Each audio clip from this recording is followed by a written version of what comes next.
With apologies to Lewis, Carroll and Alice. The time has come, the vegan said, to talk of many things, like crated calves and broiler hens with crippled legs and wings, and how to set about the task of stopping all these things. Young Susan and her Uncle Joe were walking hand in hand. She wept like anything to see killing throughout the land. Do you suppose, she said to him, such slaughter could be banned?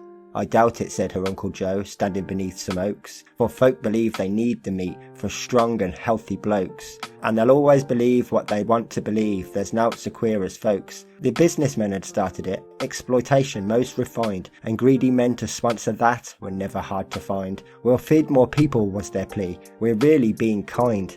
They're carefully omitted though, when talking to the masses, to say that many tons of grain must supplement the grasses, and this means hunger overseas for many lads and lasses. For all should know that one man's meat is another man's starvation, and feeding cattle on foreign grain a disgrace to any nation, as we take the food from the Indian child for our cattle population. The uncle and the little girl stood leaning on a gate, and little lambs came trotting up, unconscious of their fate. It's good they do not know, she said, they'll soon be on a plate. Now Susan was a clever child, she said in thoughtful mood. Cattle can eat 8 times as much as their bodies provide as food. What a terrible waste of the fruits of the earth, which does nobody any good. That's not quite right, said Uncle Joe, a factual-minded man. Factory farming is very good for the agribusiness man, but I wish the first could see the results of his diabolical plan. The cruel constant suffering is bad enough indeed, and effluent from the zero grazed pollutes the growing seed. Do you suppose, the small child said, there's really any need? I doubt it, said the carpenter, that was his craft indeed. 4 baby kids then trotted up, all eager to have fun.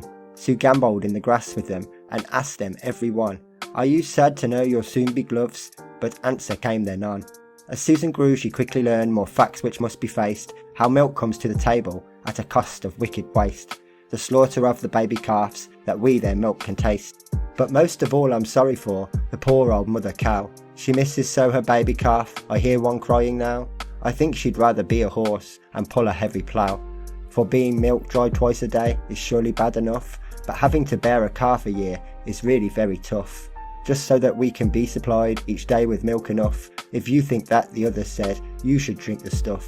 This makes good sense, and Susan thought, I never will again. At home she found it difficult, her motives to explain, but knew as well as helping cows, she was saving foreign grain. Grain which would save some foreign child from hunger or starvation, help to keep them fit and well, however low their station, and so engender love and peace in each and every nation.